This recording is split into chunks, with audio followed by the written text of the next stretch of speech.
भाइयों, मैं सबसे पहले आप सबका हृदय से अभिनंदन करता हूं। इतनी भीषण गर्मी में भी आपको पंडाल में जगह नहीं मिला, लेकिन तब भी बाहर खड़े हैं।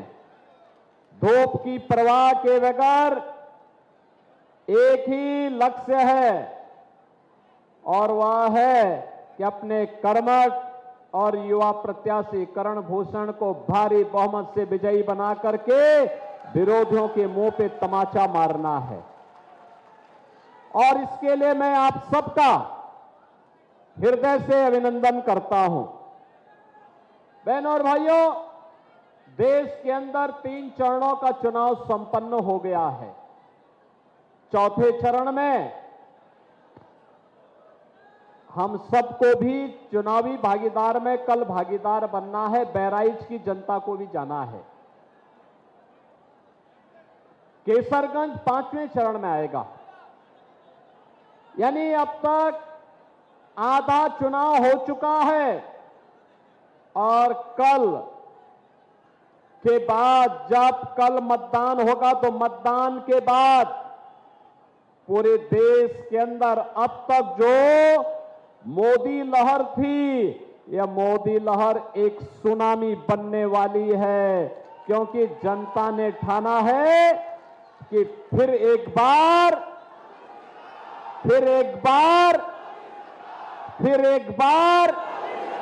और अब की बार 400 पार। लोग कहते हैं 400 पार कैसे आप कह रहे हैं? मैंने कहा भी तुम नहीं समझ पाओगे। भारत के अंदर उत्तर, दक्षिण, पूरब, पश्चिम जहां भी जाइए लोग एक ही बात कहते हैं। किसी से भी पूछिए, लोग एक ही बात कहते हैं जो राम को लाए हैं हम उनको लाएंगे। जो राम भक्त है वही भारत पे शासन करेगा, ये जनता ने भी तय कर दिया है। बहन और भाइयों, और होगा तो वही जो राम रची राखा। अब मुझे बताओ, पूरा चुनाव तो अब राम भक्तों, राम द्रोहियों के बीच में चला गया है। मुझे बताओ, क्या रामद्रोही कभी विजय हुआ है क्या? कभी विजयी हुआ है क्या?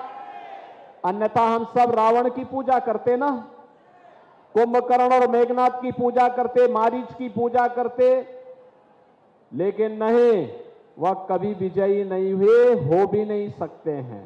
भारत की जनता जनार्दन तो विजयादशमी के अवसर पर रावण का पुतला फूंकती है और भारत की जनता हमेशा अपने सुख दुख, हंसते गाते, रोते सोते, शुभ कर्म में और अंतिम यात्रा में भी जिस एक नाम का स्मरण करता है वह राम का नाम का स्मरण करता है। किस नाम का स्मरण करता है? राम के नाम का। अब मुझे एक बात बताओ, अयोध्या में 500 वर्षों का इंतजार समाप्त हुआ है ना?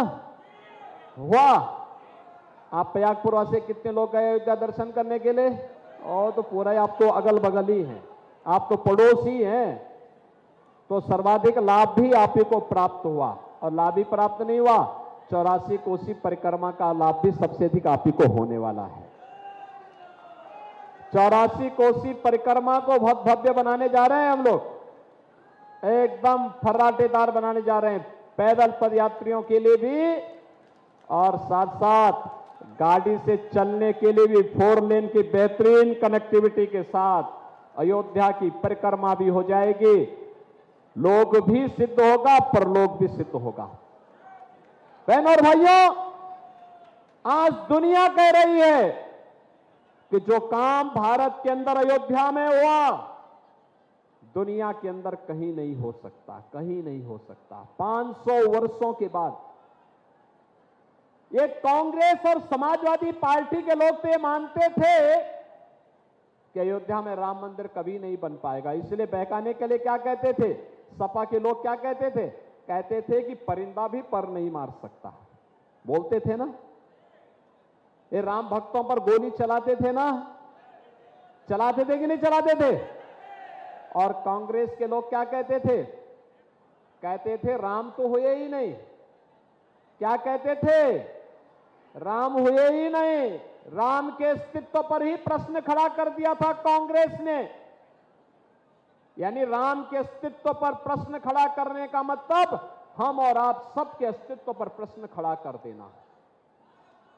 और इन लोगों के द्वारा आज भी यही बयान दिए जा रहे हैं। कांग्रेस के एक बुद्धिदाता हैं, उनके द्वारा कहा जा रहा है कि राम यानी अयोध्या में राम, भारत के अंदर राम मंदिर का निर्माण भारत के विपरीत हुआ है।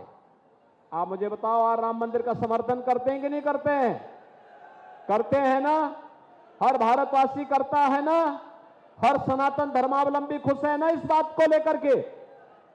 और समाजवादी पार्टी के राष्ट्रीय महासचिव क्या कह रहे हैं, कह रहे हैं राम मंदिर का निर्माण बेकार हुआ है। अरे बेकार तो आप लोग हैं, बोझा हैं इस समाज के लिए। जब सत्ता में आने का अवसर प्राप्त हुआ, जब सत्ता में आने का अवसर प्राप्त हुआ तो राम भक्तों पर गोली चलाते हैं। जब सत्ता पे अवसर हुआ तो गरीबों को लूटते हैं। बेटी और व्यापारी की सुरक्षा के लिए इन लोगों ने उस समय समस्या खड़ी की थी, और आज कहते हैं कि राम मंदिर बेकार बना है। बहनों और भाइयों, ये राम मंदिर पर उठने वाली एक एक उंगली, दो ही लोग नाराज हैं, या तो रामद्रोही और या पाकिस्तान। समझ रहे होंगे ना, जो रामद्रोही है या पाकिस्तान, इन्हीं दोनों लोगों को राम मंदिर से बुरा लगा है। और बाकी पूरा हिंदुस्तान कह रहा है कि जो राम को लाए हैं हम उनको लिहाएंगे। और बहनों और भाइयों, मैं इसीलिए आया हूं, करण भूषण तो परम राम भक्त हैं, खानदानी राम भक्त हैं। ये पयागपुर तो खानदानी राम भक्त है, बहराइच तो खानदानी राम भक्त है।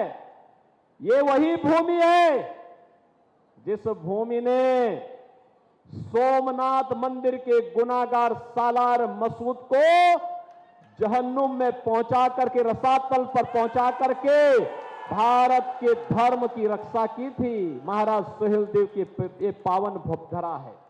और इसीलिए पयागपुर के महाराजा भी यहां आए हैं, वे भी अपना आशीर्वाद करण भूषण को देने के लिए आए हैं। उन्होंने जमीन दान दी और हम लोगों ने महाराज सुहेलदेव का भव्य स्मारक बना दिया ना। अरे हमारे पूर्वज थे, हमने बनाया है, हम बनाएंगे। क्योंकि मोदी जी ने क्या कहा, हमें अपनी विरासत पर गौरव की अनुभूति होनी चाहिए, ये हमारी विरासत है।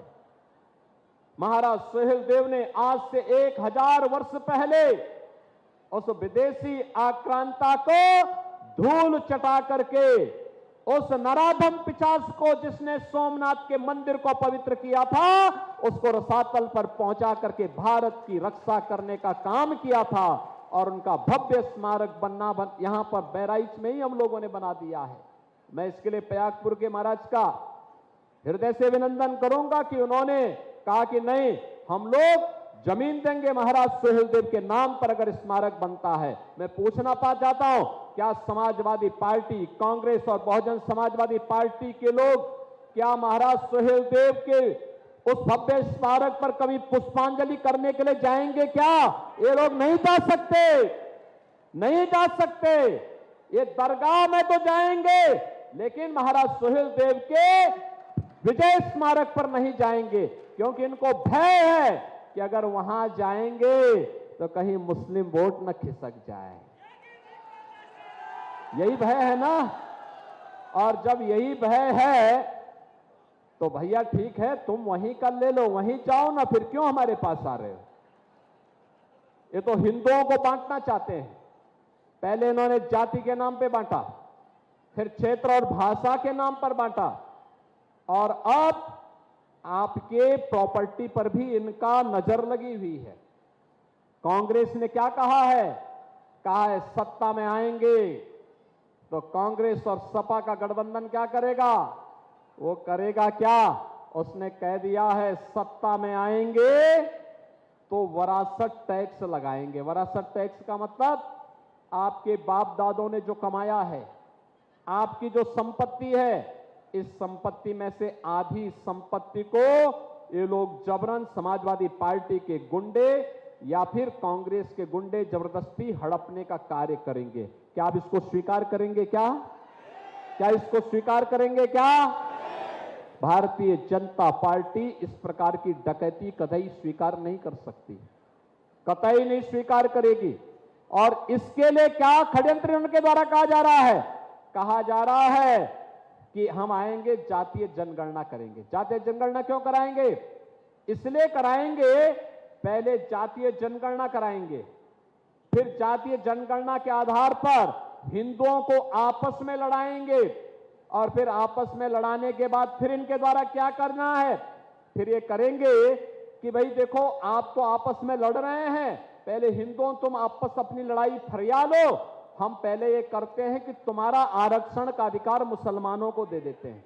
जैसे इन्होंने कांग्रेस की सरकार जब केंद्र में थी, UPA government, doctor Manmohan Singh ji प्रधानमंत्री थे, तब इन लोगों ने षड्यंत्र किया था। जस्टिस रंगनाथ के नेतृत्व में एक कमेटी गठित की थी, उस कमेटी ने रिपोर्ट दी और रिपोर्ट में क्या कहा, रिपोर्ट में कहा था कि पिछड़ी जाति के लोगों को मिलने वाला 27% आरक्षण में से 6% आरक्षण मुसलमानों को दे देना चाहिए। हम लोग उस समय विरोध किए थे, संसद में भारी विरोध किए थे। इसके करण भूषण के पिताजी भी संसद में हमारे साथ में थे उस समय, हम लोग साथ साथ विरोध किए थे, पूरा विरोध किया था। हम लोगों ने कहा था कि कतई हिंदुओं का आरक्षण मुसलमानों को नहीं मिल सकता, ये बाबा साहब भीमराव अंबेडकर की भावना के विपरीत है। धार्मिक आधार पर भारत का विभाजन हुआ था, दूसरा विभाजन भारत का नहीं होने देंगे। और बहनों और भाइयों, भारी आंदोलन हम लोगों ने किया था। और दूसरा इनको फिर जब यहां पे सफल नहीं हुए तो इन्होंने जस्टिस राजेंद्र सच्चर की अध्यक्षता में कमेटी गठित की। जस्टिस राजेंद्र सच्चर ने अपनी रिपोर्ट में क्या कहा, उन्होंने कहा था कि मुसलमानों की कुछ जाति को अनुसूचित जाति में शामिल करके फिर उनको अनुसूचित जाति का आरक्षण दे देना चाहिए। हमने इसका भी विरोध किया था, कहा था ये अनुसूचित जाति में उनके आरक्षण में अनुसूचित जाति और अनुसूचित जनजाति के अधिकारों पर, आरक्षण के अधिकार पर जो बाबा साहब भीमराव अंबेडकर ने उन्हें दिया है, इसमें सेंध लगाने का प्रयास है। भारत इसको स्वीकार नहीं करेगा और हमने तब भी विरोध किया था। अब कांग्रेस एक तो ये करने जा रही है और दूसरा क्या करने जा रही है, दूसरा फिर जब आपस में सब लड़ भिड़ लेंगे फिर क्या करेंगे, ये वरासत टैक्स आप पे लगा देंगे। वरासत टैक्स का मतलब आपकी आधी संपत्ति, आपने कांग्रेस के बुद्धिदाता सेम पित्रोदा का बयान पढ़ा होगा, जिस बयान में वो कह रहा है कि वरासत टैक्स लगाएंगे। और राहुल गांधी ने भी अपने मैनिफेस्टो में यही बात कही है। क्या बात कही है? उसने कहा था एक झटके में गरीबी हटा देंगे। क्या कहा? एक झटके में गरीबी हटा देंगे। उनसे पूछा किसी पत्रकार ने कैसे एक झटके में हटाएंगे, उसने कहा था कि हम वरासत टैक्स लगा देंगे। वरासत टैक्स का मतलब आपकी आधी प्रॉपर्टी ये लोग अपने कब्जे में ले लेंगे और फिर उसका बंदरबांट अपने अनुसार करेंगे। क्या आप इसको स्वीकार करेंगे? क्या भारत इसको स्वीकार करेगा? क्या? और बहनों और भाइयों, एक खतरनाक काम ये और करना चाहते हैं। क्या काम करना चाहते हैं? इन्होंने क्या कहा अपने मैनिफेस्टो में? इन्होंने कहा है कि अगर हम सत्ता में आए, जो कभी नहीं आना है लेकिन फिर भी इनके मंसूबे को क्या बताता है, इन्होंने कहा है सत्ता में आए तो सत्ता में आने के बाद इन्होंने एक और बात कही है, आएंगे तो अल्पसंख्यकों को उनकी रुचि के अनुसार खान पान की खुली छूट देंगे। बहनों और भाइयों, मैं पूछना चाहता हूं, अल्पसंख्यक क्या को अलग से खाता है क्या? अरे वही तो खाता होगा, दाल चावल रोटी सब्जी फल केला सेब, यही खाता होगा ना, यही खाता होगा। जो हिंदू खाता वही मुसलमान भी खाता है। बस एक खान पान में हमें मतभेद है, वह है हिंदू गौ मांस नहीं खाता है, नहीं खाता है, खाएगा भी नहीं और गौ माता को कटने भी नहीं देगा। क्या गौ माता को कटने देंगे क्या? क्या कांग्रेस और सपा के षड्यंत्र को सफल होने देंगे क्या? तो मैं इसीलिए आपके पास आया हूं कहने के लिए, आपके पास आज के दिन पर तो कहने के लिए है, आने वाली पीढ़ी के लिए भी, इस लोक में आने वाली पीढ़ी को बताने के लिए। अरे हमने अपनी आंखों के सामने अयोध्या में रामलला को 500 वर्षों के बाद विराजमान होते हुए देखा है। बोल पाएंगे ना आप? बोल पाएंगे ना? आने वाली पीढ़ी को बोलेंगे ना?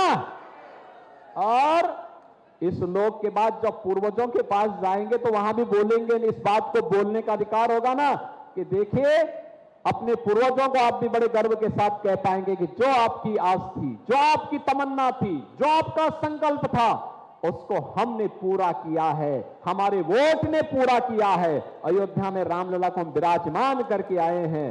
बहनों और भाइयों, पुण्य ही पुण्य आपके हाथ में। लेकिन अगर ये गौ मांस खाने वालों को चुनाव जिता करके भेजेंगे तो ये पाप भी तो आपके साथ चढ़ेगा। चढ़ेगा कि नहीं चढ़ेगा? क्या ये पाप करेंगे क्या? ये पाप नहीं होना चाहिए, कतई नहीं होना है। और इसलिए बहनों और भाइयों, मैं आपके पास आया हूं। मोदी जी के नेतृत्व में आज भारत दुनिया के अंदर सम्मान प्राप्त कर रहा है। सीमाएं सुरक्षित हैं, आतंकवाद और नक्सलवाद नियंत्रण में। अब तो जोर से पटाखा फट जाए ना तो पाकिस्तान पहले सफाई देता, साहब मैंने नहीं कोई काम किया है, क्योंकि उसे मालूम है लेने के देने न पड़ जाए। और बहनों और भाइयों, देश के अंदर विकास की योजनाएं, हाईवे, रेलवे, एयरपोर्ट, बहराइच का एयरपोर्ट भी चल गया है, प्रारंभ हो गया है। और मेडिकल कॉलेज गोंडा में, बहराइच में, बलरामपुर में, कोई सोचता था यहां मेडिकल कॉलेज बनेंगे? आज मेडिकल कॉलेजों की एक लंबी श्रृंखला तैयार हो रही है। हर घर नल की योजना, बाढ़ की समस्या का समाधान, और गरीबों के लिए इतनी योजनाएं, इतनी योजनाएं, इतनी योजनाएं। बहनों और भाइयों, 80 करोड़ लोग फ्री में राशन की सुविधा का लाभ प्राप्त कर रहे हैं। कितना? 80 करोड़। कितना? और पाकिस्तान की आबादी कितनी है? 23 से 24 करोड़। कितना है? 23 से 24 करोड़। यूपी से भी छोटा है, यूपी से भी छोटा है। और बहनों और भाइयों, वहां लोग भूखों मर रहे हैं। भारत ने मोदी जी के नेतृत्व में 10 वर्ष में पाकिस्तान की आबादी से ज्यादा आबादी को गरीबी रेखा से उभार करके खुशहाल जीवन, 25 करोड़ लोग गरीबी रेखा से उभर करके खुशहाल जीवन व्यतीत कर रहे हैं। और इसीलिए मैं कहता हूं कि जो पाकिस्तान का राग अलाप रहे ना, इनको बोलना चाहिए, जाओ पाकिस्तान में भूखों मरो और भीख का कटोरा लेकर के दुनिया के अंदर भटकते रहो, इनकी आत्माएं भटकती रहेंगी। जो लोग पाकिस्तान की वकालत कर रहे हैं, जिनको लगता कि पाकिस्तान अच्छा कर रहा है, अपनी जनता को भूखों मार रहा है, ये भी जाएं, इनको मुबारक हो। पाकिस्तान में ही इनकी आत्मा भटके, हिंदुस्तान पे क्यों बोझा बने हुए हैं? गरीब को फ्री में राशन भी मिल रहा है, उपचार की सुविधा भी मिल रही है, जनधन अकाउंट भी खुल गए हैं, और किसान सम्मान निधि का लाभ भी प्राप्त हो रहा है, जो अभी सुभाष त्रिपाठी जी कह रहे थे। गरीब को मकान भी मिल रहा है, घर में शौचालय भी बन गया है। और अभी तो मोदी जी ने कहा है जितने भी गरीब बचे होंगे सबके मकान बनेंगे, सबके मकान बनेंगे। जाओ अभी से घोषणा कर दीजिए, सबका मकान बनेगा, सबको उज्ज्वला योजना का सिलेंडर मिलेगा। और उज्ज्वला योजना के सिलेंडर में तो हम लोगों ने दीपावली होली में फ्री में भरा हुआ सिलेंडर देना प्रारंभ कर दिया है। बहनों और भाइयों, सरकार सुरक्षा के लिए भी काम कर रही है, सम्मान भी दे रही है, गरीब कल्याणकारी योजनाओं का भी ला रही है, विकास भी करा रही है। और यहां के सांसद जी ने तो गरीबों के घर घर में पणिया दे करके उनको एक एक भैंस की सौगात भी दी है ना। बहनों और भाइयों, विकास और गरीब कल्याण कैसे होता है, यही है। और इसी मॉडल को लेकर के आपको चलना होगा। और इसीलिए एक युवा ऊर्जावान नौजवान आपके पास भारतीय जनता पार्टी ने भेजा है, करण भूषण के रूप में। बहनों और भाइयों, प्रत्याशी के लिए कठिन होता है चुनाव के दौरान घर घर जाना, कठिन होता है घर घर जाना चुनाव के दौरान। और इसलिए चुनाव के दौरान आप सबको करण भूषण बनना पड़ेगा। बनेंगे? घर घर जाएंगे, कमल चुनाव चिन्ह के लिए और मोदी जी के लिए फिर से जिताने के लिए वोट लाएंगे, मांगेंगे और भारी बहुमत से गत चुनाव के दुगने वोटों से जिता करके भेजेंगे। सहमत हैं? सभी लोग सहमत हैं? जहां तक मेरी आवाज जा रही है, इधर जो लोग धूप में खड़े हैं, अरे हाथ उठा देंगे तो कुछ देर के लिए एक हरकत आ जाएगी। सभी लोग सहमत है ना? जिता करके भेजेंगे। मैं आश्वस्त होकर के जाऊं, सपा बसपा और अन्य दलों की जमानतें जब्त होगी, करेंगे ना? तो उसी जमानत जब्त करवाने के लिए जो रामद्रोही हैं, पाकिस्तान समर्थक हैं, आतंकवाद के समर्थक हैं, विकास विरोधी हैं, गरीब कल्याण विरोधी हैं, इन सब की जमानतें जब्त होनी चाहिए। जब्त कराएंगे। दोनों हाथ ला करके मेरे साथ बोलेंगे, भारत माता की, भारत माता की, भारत माता की जय श्री राम, जय जय श्री राम।